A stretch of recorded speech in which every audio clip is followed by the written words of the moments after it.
ಪಾವಗಡಕ್ಕೆ CM ಬಂದಾಗ ಒಂದು ಖುಷಿ ವಿಚಾರ ಸಿಕ್ತೆ ಅಂದರೆ ಕೂಡ ವಿಚಾರದಲ್ಲಿ ಅವ್ರಿಗೆ ಇಡಿ ಒಂದು ನೋಟಿಸ್ ಕೊಟ್ಟಿತ್ತು, ಸುಪ್ರೀಂ ಕೋರ್ಟ್ ಅದನ್ನು ವಜಾ ಮಾಡಿದೆ.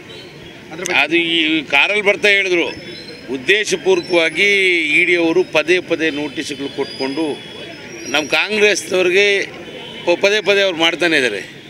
ಈಗ ಬಾಗೇಪಲ್ಲಿ ನಮ್ಮ ಸುಬ್ಬಾರೆಡ್ಡಿ, ನಾನು ಡಿ ಕೆ ಶಿವಕುಮಾರ್ ಮನೆಗೆ ಹೋದಾಗ ಸುಬ್ಬಾರೆಡ್ಡಿ ಹೇಳಿದ್ರು ಏನೇನೂ ಇಲ್ಲ, ಸುಮ್ಮನೆ ಆಪ್ತ ಸಹಾಯಕನ ಮನೆಗೆ ಒಂದು 20 ಜನ, ನನ್ನ ಫ್ರೆಂಡ್ ಮನೆಗೆ 20 ಜನ, ನನ್ನ ಮನೆಗೆ ಒಂದು 20 ಜನ, 80 ಜನ ಹೋಗಿದ್ರು. ಏನೂ ಇಲ್ಲ, ಆಧಾರ ಇಲ್ಲದೆ ಸುಮ್ಮನೆ ಹೋಗ್ಬಿಡ್ತಾರೆ. ಹಾಗೆ ಕಾಂಗ್ರೆಸ್ನವ್ರನ್ನ ಟಾರ್ಗೆಟ್ ಮಾಡ್ಕೊಂಡು ಮಾಡೋ ಕೆಲಸ ಅದು ಸಿ ಎಂ ಸಾಹೇಬ್ರು ಹೇಳಿದ್ರು, ನಂದೇನು ಇಲ್ಲದೇ ಈ ಥರ ಮಾಡ್ಕೊಂಡು ಹೋಗ್ತಾರೆ ಅಂತೇಳಿ. ಈ ಪ್ರತಿ ಸಿ ಎಂಗಳು ಅಂದರೆ ವೀರೇಂದ್ರ ಪಾಟೀಲ್ ಏನಿಲ್ಲ, ಮೊನ್ನೆ ಕುಮಾರಸ್ವಾಮಿ ಅವರು ಸಿ ಎಂ ಅವರು ಯಾರು ಪಾವಗಡ ನಗರಕ್ಕೆ ಬರ್ತಾರೆ ಅವ್ರು ಅಧಿಕಾರ ಕಳ್ಕೊತಾರೆ ಅಂತ ಮಾತಾಡ್ತಾರೆ. ಈ ಪಾವಗಡ ಜನ ಕೂಡ ಮಾತಾಡ್ತಾರೆ. ಮೂಢನಂಬಿಕೆ ನಮ್ಮ ಮುಖ್ಯಮಂತ್ರಿಗಳಿಗೆ ಆ ಮೂಢನಂಬಿಕೆ ಇಲ್ಲ.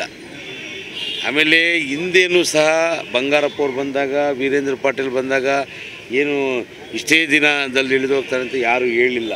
ಪಾವಗಡಕ್ಕೆ ಸಾವಿರಾರು ಗಟ್ಟಲೆ ಜನ ಬರ್ತಾರೆ, ಬೇರೆ ಬೇರೆ ರಾಜ್ಯಗಳಿಂದ ಬರ್ತಾರೆ, ಬೇರೆ ಜಿಲ್ಲೆಗಳಿಂದ ಬರ್ತಾರೆ.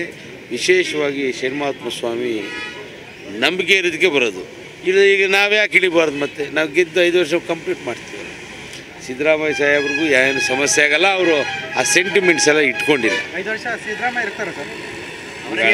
ಕೇಳಿದ ಈಗ ಮುಖ್ಯಮಂತ್ರಿ ಇದ್ದಾರೆ. ಈಗ ಇದು ಮಧ್ಯೆ ಏನು ಡಿಸ್ಟರ್ಬೆನ್ಸ್ ನೋಡ್ರಿ, ಹಿಂಗೆ ಕೇಳಿದ್ರೆ ಈ ಸಿ ಎಂ ಕಾಲ ಸೀಟೇ ಖಾಲಿ ಇಲ್ಲಲ್ಲ. ಸೀಟ್ ಖಾಲಿ ಇದ್ದರೆ ಅದ್ರ ಬಗ್ಗೆ ಮಾತಾಡ್ಬೋದು.